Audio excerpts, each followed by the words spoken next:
Shalom Bapak Ibu serta saudara-saudari yang terkasih. Perkenalkan, nama saya Pendeta Edward Raymond Setiawan, yang saat ini saya melayani di Jemaat GKI DI Panjaitan Purwokerto. Marilah di pagi hari ini kita bersama-sama merenungkan akan sabda Tuhan. Sebelumnya kita bersatu hati dalam doa.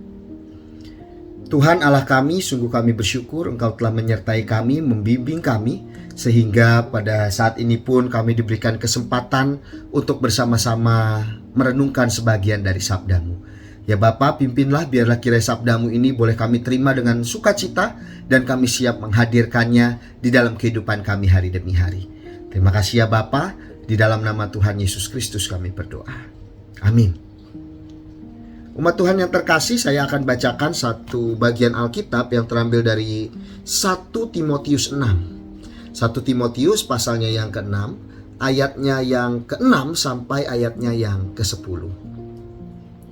Memang ibadah itu kalau disertai rasa cukup memberi keuntungan besar. Sebab kita tidak membawa sesuatu apa ke dalam dunia, dan kita pun tidak dapat membawa apa-apa keluar. Asal ada makanan dan pakaian cukuplah. Tetapi mereka yang ingin kaya terjatuh ke dalam pencobaan, ke dalam jerat, dan ke dalam berbagai-bagai nafsu yang hampa dan yang mencelakakan, yang menenggelamkan manusia ke dalam keruntuhan dan kebinasaan. Karena akar segala kejahatan ialah cinta uang. Sebab oleh memburu uanglah beberapa orang telah menyimpang dari iman dan menyiksa dirinya dengan berbagai-bagai duka. Saudara-saudari yang dikasihi dan mengasihi Tuhan Yesus Kristus, bagian Alkitab yang kita baca hari ini tuh cukup menarik. Kenapa menarik? Karena kalau kita perhatikan, bagian Alkitab yang kita baca ini berhubungan dengan sesuatu di mana yang setiap saat kita bersentuhan dengannya. Apa itu? Uang. Nah, saudara-saudari yang dikasihi dan mengasihi Tuhan, saya mau mengajak kita untuk merenungkan tentang keberadaan uang dalam hidup kita. Saya mendapat sebuah refleksi dari media sosial teman saya. Saya coba bacakan untuk setiap kita perihal tentang uang. Refleksinya seperti ini. Namaku uang. Wajahku biasa saja. Fisikku lemah, gampang robek. Namun aku mampu merombak tatanan dunia. Aku juga merubah perilaku, bahkan sifat manusia. Saat manusia mulai mengidolakan aku, maka banyak orang merubah kepribadiannya, mengkhianati teman-temannya, menjual tubuhnya, bahkan meninggalkan imannya demi aku. Aku tidak mengerti perbedaan orang saleh dan orang bejat. Tetapi manusia memakai aku menjadi patokan derajat seseorang. Menentukan mana yang kaya, mana yang miskin. Mana yang terhormat dan mana yang terhina. Aku juga bukan iblis. Tapi seringkali orang melakukan kekejian demi aku. Aku juga bukan orang ketiga. Tapi banyak suami istri pisah gara-gara aku. Kakak beradik beradu dan saling membenci karena aku. Anak dan orang tua berselisih gara-gara aku. Sangat jelas juga aku bukan Tuhan. Tapi manusia menyembah aku seperti Tuhan. Bahkan kerap kali yang katanya anak-anak Tuhan lebih menghormati aku, padahal Tuhan sudah pesan jangan menjadi hamba uang. Seharusnya aku melayani manusia, tetapi mengapa manusia mau menjadi budakku? Aku tidak pernah mengorbankan diriku untuk siapapun, tapi banyak orang rela mati demi aku. Perlu aku ingatkan, aku hanya bisa menjadi alat bayar resep obat dan perawatan Anda semua, tapi tidak mampu memperpanjang atau bahkan menyelamatkan hidup Anda. Kalau suatu hari Anda dipanggil Tuhan, aku tidak bisa menemani Anda, apalagi menebus dosa-dosa Anda. Ini informasi terakhir yang hendak aku katakan. Kata si uang. Aku tidak ada di surga. Jadi jangan cari aku di sana. Saudara-saudari yang terkasih, Seperti apa kita melihat keberadaan uang di dalam kehidupan kita? Kalau kita perhatikan bersama memang menarik gitu ya. Kalau kita perhatikan bersama di dalam kehidupan manusia tidak bisa terlepas dengan yang namanya uang. Ada banyak sekali godaan-godaan uang yang hadir dalam hidup kita. Lalu seperti apa kita menempatkan uang dalam hidup kita? Apakah seperti lagu sekolah minggu? Apa yang dicari orang? Uang, uang, uang. Pagi, siang, petang, malam. Uang, uang, uang, uang, uang semua. Nah, saudara-saudari yang terkasih, hari ini kita mau diajak belajar bersama dengan tema hidup untuk sesama. Lalu apa sangkut pautnya hidup untuk sesama dengan bahan bacaan kita perihal tentang hidup cukup atau akar dari segala kejahatan ialah cinta uang.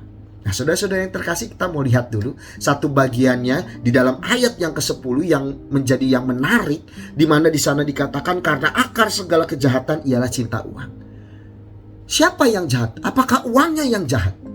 Bukan. Uang itu seperti yang dikatakan di awal di dalam refleksi, uang itu secara fisik lemah. Dia tidak punya tendensius apapun, mau baik mau jahat, enggak ada. Uang itu pada dasarnya netral. Tapi yang menjadi akar kejahatan adalah cinta uang. Cinta berarti itu terjadi di dalam diri kita masing-masing. Jadi akar segala kejahatan bukan uangnya, tapi bagaimana kita mengarahkan diri kita hanya cinta kepada uang. Kalau kita cinta kepada uang, maka kita pasti tidak bisa hidup bagi sesama. Tadi di refleksi juga diingatkan, kalau kita cinta uang maka hidup kita dengan sesama pasti akan rusak. Jangankan sesama yang tidak kita kenal atau yang baru kita kenal. Kita dengan pasangan kita yang sudah lama kita kenal bisa rusak. Kita dengan orang tua kita, dengan anak kita bisa rusak. Kita yang lahir dari satu kandungan yang sama di dalam kandungan orang tua kita, itu pun bisa rusak. Bisa saling membunuh oleh karena cinta uang. Jadi kita diingatkan. Lalu bagaimana caranya agar kita bisa hidup untuk sesama? Hukum kasih mengingatkan kita. Kasihilah Tuhan Allahmu dengan segenap hatimu. Dan kemudian yang kedua, kasihilah sesamamu manusia seperti dirimu sendiri. Bagaimana caranya agar kita bisa hidup bagi sesama, mengasihi sesama? Yaitu dengan cinta kepada Tuhan, bukan cinta kepada uang. Karena kalau kita cinta kepada uang, kita tidak akan pernah bisa hidup bagi sesama kita. Tetapi ketika kita bisa cinta kepada Tuhan dengan sepenuh hati kita, disitulah kita mau belajar untuk mengasihi sesama kita dengan penuh sukacita. Karena kasih kepada sesama menjadi kunci bagi kita untuk hidup untuk sesama kita. Bagaimana kita mau melayani sesama kita, tapi kalau kita tidak mengasihi sesama kita, kita lebih mengasihi uang daripada sesama kita. Bagaimana kita mau mengampuni sesama kita kalau kita lebih mengasihi uang di dalam hidup kita? Saudara-saudara yang terkasih, marilah kita merefleksikan bagian firman Tuhan hari ini dan hadirkan itu dalam kehidupan kita hari demi hari. Walaupun tidak mudah, godaan untuk cinta uang begitu besar. Tetapi kalau kita mau hidup benar di jalan Tuhan, kita mau hidup benar bagi sesama, cintalah kepada Tuhan dengan segenap hati kita. Amin. Mari kita bersatu hati dalam doa. Ya Tuhan Yesus Kristus, Allah kami yang sungguh amat baik. Kembali Tuhan mengingatkan kami bahwa memang setiap saat kami terhubung, kami setiap saat bersentuhan langsung dengan yang namanya uang.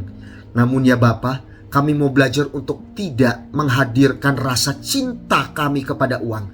Karena ketika kami mencintai uang, disitulah kehidupan akan rusak. Kejahatan akan selalu hadir. Bagaimana kehidupan kami dengan sesama kami pasti akan hancur. Ya Bapa, ingatkan kami, walaupun memang uang senantiasa hadir dalam hidup kami, bahkan terkadang menggoda iman kami, biarlah kiranya kami tetap terus mencintai Tuhan terlebih dibandingkan apapun yang ada di dunia ini termasuk uang.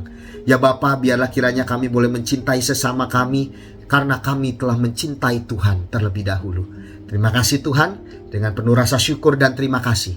Kami siap untuk menjalani aktivitas kami siap untuk bekerja melayani Tuhan dimanapun kami berada.